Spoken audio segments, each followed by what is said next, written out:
Hello बच्चों, मैं अर्चना श्रीवास्तव आपका अपनी वर्चुअल क्लास में स्वागत करती हूँ। बच्चों, आप जैसा कि जानते हो कि हम इस समय चैप्टर 4 कक्षा 10 के चैप्टर 4 घर की सजावट के बारे में अध्ययन कर रहे हैं और इस चैप्टर का ये हमारा चौथा वीडियो है। ठीक है बच्चों, अब जानते हैं इस चैप्टर में हमें ये जानना है कि सजावट के कौन कौन से साधन होते हैं। बच्चों देखिए, हम सब क्या करते हैं, अपने घर की सज्जा के लिए कोई ना कोई सामान इस्तेमाल करते हैं। उन सामानों में जैसे फर्नीचर है, वॉल हैंगिंग्स हैं और भी बहुत सारे सजावटी सामान जैसे मूर्तियां हैं और फ्लावर पॉट्स हैं और गमले हैं। ये सब कुछ क्या है, हम सजावट के लिए प्रयोग करते हैं।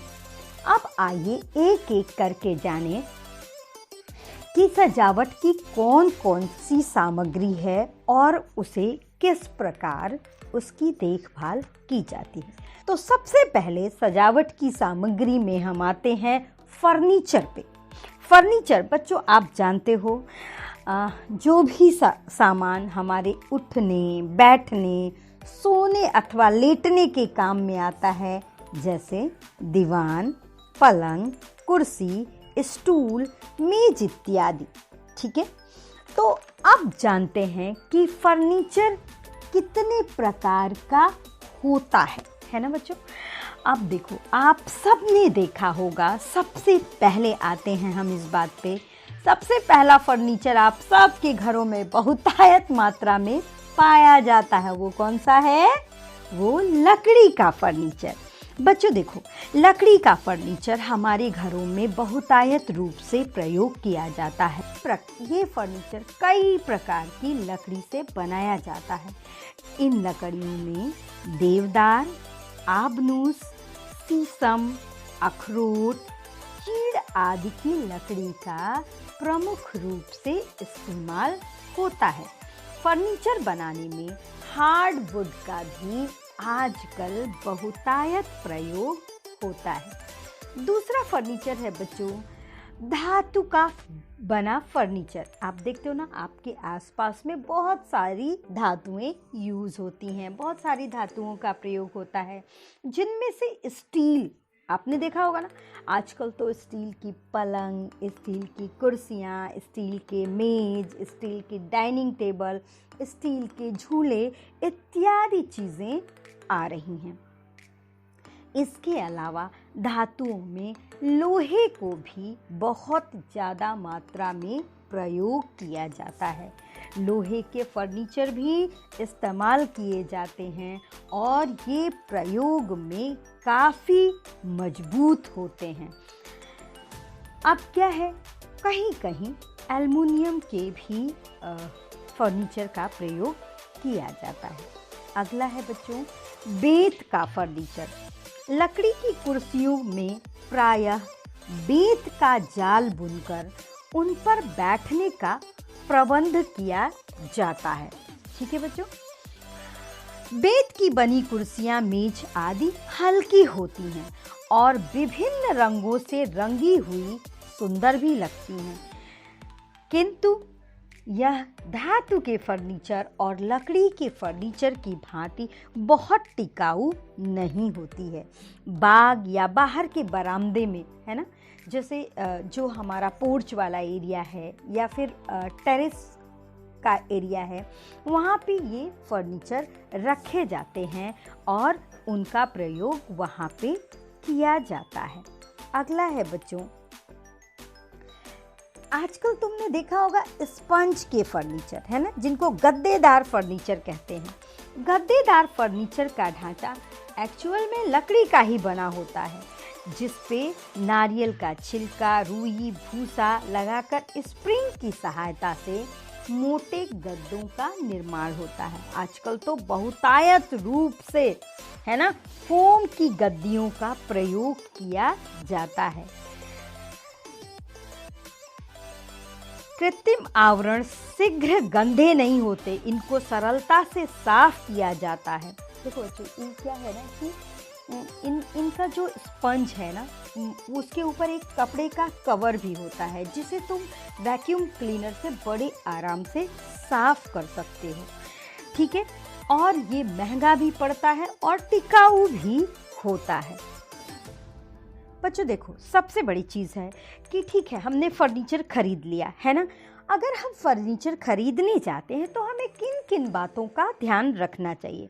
फर्नीचर खरीदते जाते समय सबसे पहली बात तो ये देखना चाहिए कि फर्नीचर की जो डिज़ाइन और शैली है वो आधुनिक और सुंदर होनी चाहिए। नंबर 2, फर्नीचर टिकाऊ होना चाहिए। बच्चों ऐसा ना हो कि फर्नीचर इतना कमज़ोर हो वो लंबे समय तक न चल पाए, क्योंकि आदमी एक बार पैसा इन्वेस्ट करता है ना तो वो चाहता है कि उसकी चीज़ें लंबे अवधि तक उसे सेवा प्रदान करें। दूसरा अगला क्या है, फर्नीचर आकर्षक, सुंदर, हल्का और साफ करने में सुविधाजनक हो। अगला है अपने पास उपलब्ध साधन। बच्चों ऐसा न हो कि हमारे पास जगह छोटी है और हमने बड़ा फर्नीचर खरीद लिया, तो इसके लिए क्या है, अपने पास उपलब्ध स्थान के अनुसार ही फर्नीचर खरीदना चाहिए।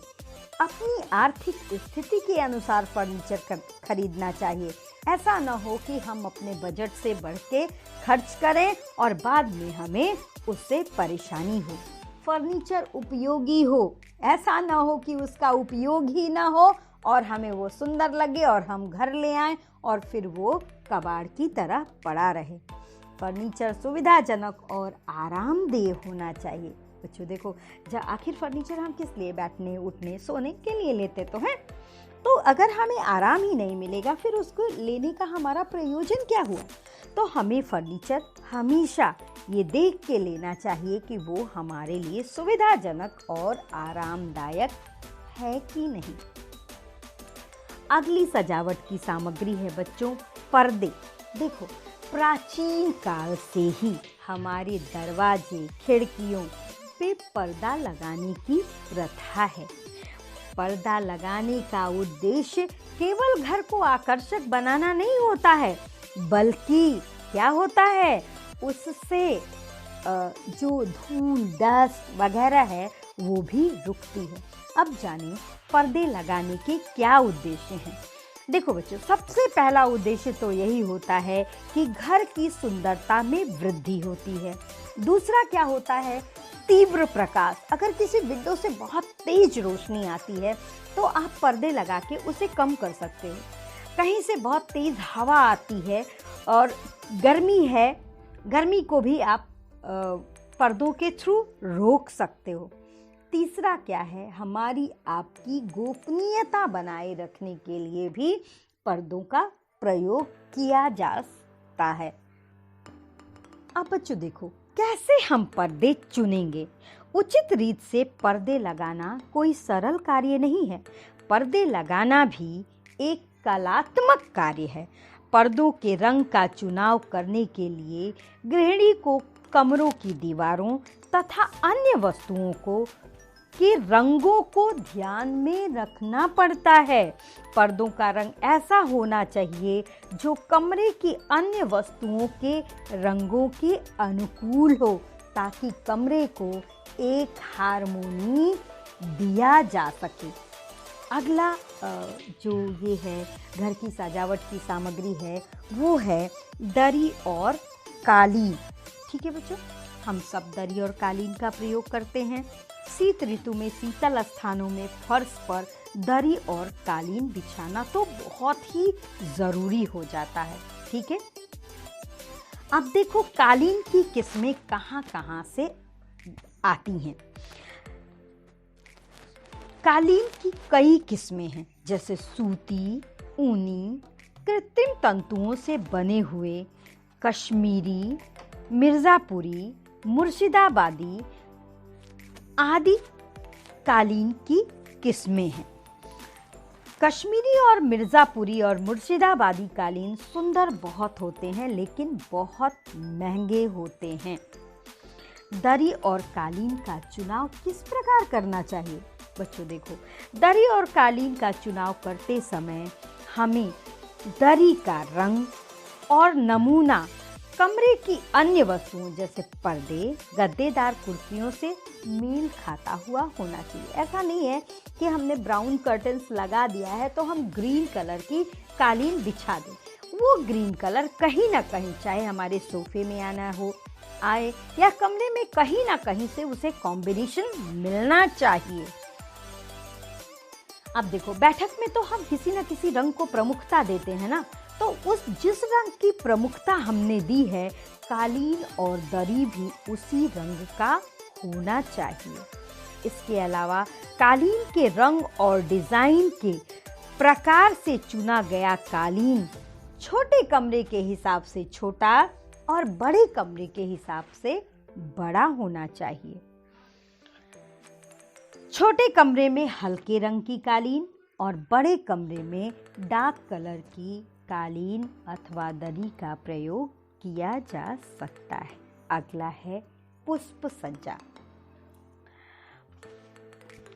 कवि कोक्स ने कहा है बच्चों कि पुष्प ऐसी भाषा है जिसे बच्चा भी समझता है। आप भी समझते हो ना? किसी का बर्थडे पड़ता है, आप फूल लेके पहुंच जाते हो। किसी की मैरिज एनिवर्सरी पड़ती है, आप मतलब जब आपके पास अपनी भावनाओं को इजहार करने का कोई तरीका नहीं होता है, उस वक्त आप अपनी फीलिंग्स को एक्सप्रेस करने के लिए फूलों का प्रयोग करते हो। तो गृह सज्जा में भी पुष्प व्यवस्था और पुष्प सज्जा को सजावट के साधन के रूप में जाना जाता है। पुष्प व्यवस्था की विशेष महत्व और उपयोगिता है। इससे घर आकर्षक, सौंदर्यात्मक और उल्लासपूर्ण रहता है। फूलों द्वारा घर की सजावट दो प्रकार से की जाती है। पहले बाह्य सजावट, जो घर के आसपास का बाह्य सजावट मतलब बाहरी हिस्सों, जैसे आपका टेरेस है, छत की रूफ है और आपका लॉन है। इन सब में आप नेचुरल पौधे लगाकर आप वहाँ पे खूबसूरत पौधे जैसे क्रॉटन है, कैक्टस है, चमेली है, गुलाब है, ये सब पौधे उगाकर आप आसानी से अपने घर की सजावट कर सकते हैं। आंतरिक सजावट, दूसरा है आंतरिक सजावट। फूल पत्तियों द्वारा घर के अंदर की जाने वाली सजावट को आंतरिक सजावट कहते हैं।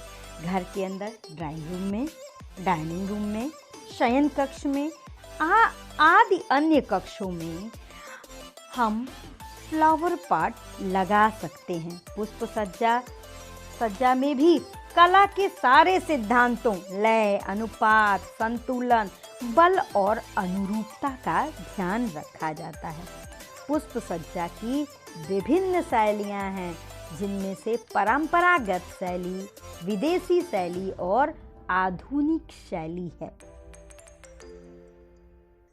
परंपरागत शैली में क्या होता है बच्चों कि फूलों के रंग और आकार से, फूलदान के रंग और आकार को मिलाकर फूलों का बंच बनाकर उन्हें रख दिया जाता है।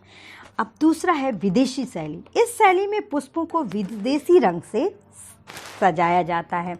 जापानी कला के हिसाब से पुष्प विन्यास की एक शैली है इकेबाना। और आधुनिक शैली में क्या है कि पुष्प को परंपरागत शैली और विदेशी शैली को मिला के फिर उसका विन्यास करते हैं और उसे बाकायदा पिन होल्डर से लगाकर लगाया जाता है। अब फूलों की सुरक्षा कैसे होगी? देखो बच्चों, जब आप फूलदान में फूल लगाते हो तो उसे प्रतिदिन पानी बदलना पड़ता है और वो फूल जल्दी ना मुरझाएं, इसलिए पानी में थोड़ा सा नमक डाला जाता है। जो फूल होते हैं या फूल की जो डंडियां कह लीजिए, उनके सिरों को चाकू से तिरछा काट के ही उन्हें पानी में डाला जाता है। इससे फूल ज़्यादा समय तक चलते हैं। अगला है घर की सजावट का साधन चित्र। बच्चों, हम सब जब आप बचपन में थे छोटी सी एक भीम बना लेते थे ना, भीम बना लेते थे या फिर डोरेमोन बना लेते थे तो ले जाके फ्रिज पे चिपकाते थे, अथवा अपने किचन की वॉल पे जहाँ आपकी मम्मी आसपास रहती थी वहाँ चिपका देते थे या डोर पे चिपका देते थे। आपको याद है ना? ये हमारा मानवीय गुण है बच्चों। ऐसा नहीं कि ये सिर्फ आप करते थे, ये सभी करते हैं। जब हम बड़े हो जाते हैं तो उसे कलात्मक रूप से करते हैं, जैसे हम उसे फिर पेंटिंग के रूप में रखते हैं, है ना, और फिर अपनी फैमिली फ़ोटोग्राफ्स के रूप में रखते हैं, और ये जानवर के चित्र रखते हैं। इस तरह के अनगिनत चित्रों को हम सुंदरता के रूप में इस्तेमाल करके घर की सज्जा में प्रयोग लाते हैं। अच्छा, आजकल तो मैटेरियलिस्टिक युग हो गया है ना बच्चों, भौतिकवादी युग है। इस समय हम अपने भौतिक संसाधनों से ही अपना जीवन स्तर दिखाते हैं। तो भौतिक संसाधन की वस्तुएं जैसे टीवी है ना, अधिकांश लोगों के बैठक में ही टीवी होती है, ड्राइंग रूम में ही टीवी होती है। तो उन्हें भी इस प्रकार से चुनना चाहिए कि वो कमरे के आकार के हिसाब से अच्छी लगें, सूटेबल लगें, और उन्हें बहुत ज़्यादा ये ना हो कि वो बहुत ज़्यादा, अगर कमरा बहुत बड़ा है बहुत छोटी सी टीवी लग गई, या फिर कमरा बहुत छोटा है वहाँ पे बहुत बड़ी टीवी लग गई, तो ये सारा इम्बैलेंसिंग नहीं होना चाहिए।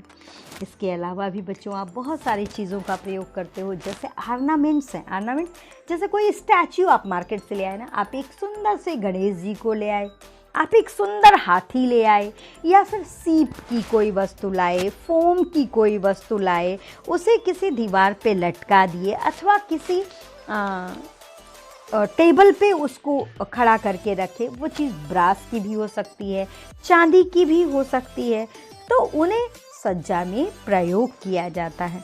कुछ लोग बेटा पढ़ने के बहुत शौकीन होते हैं, है ना, वो जब तक 1, 2 और कई मतलब उनकी दैनिक जीवन की दिनचर्या में किताबें शामिल होती हैं, और किताबें हम सब की सबसे अच्छी मित्र होती हैं। हमें भी प्रतिदिन किताबें पढ़ने की आदत डालनी चाहिए। बच्चों देखो, पुस्तकें भी सज्जा के रूप में उपयोग होती हैं, है ना। जैसे जो पढ़ने के शौकीन होते हैं, या फिर कुछ लोग का तो प्रोफेशन ही होता है, जैसे वकील हैं, डॉक्टर हैं, वो तो अपनी बुक्स को सज्जा के रूप में भी इस्तेमाल करते हैं। वो अपने चैम्बर को बुक्स की सुंदर सेल्फ में उसको अरेंज करके सज्जा के रूप में इस्तेमाल करते हैं। इसके अलावा आजकल बच्चों सज्जा के रूप में प्रकाश उपकरण का प्रयोग बहुतायत हो गया है। सीलिंग्स पे भी हम लाइट्स लगाते हैं, लैम्प शीट्स लगाते हैं, और भी बहुत सारे आजकल इलेक्ट्रिक बल्ब्स आ गए हैं, जो मतलब घर में एक विशेष प्रकाश का इफ़ेक्ट डाल के घर को सुंदर बनाते हैं। घड़ियाँ भी उसी के क्रम में आती हैं। घड़ियाँ भी सजावट की सामग्री के रूप में जानी जाती हैं, और घर की सजावट उनके द्वारा भी की जाती है। इसके लिए बस इतना ही। स्वस्थ रहिए, सुरक्षित रहिए, घर पर रहिए।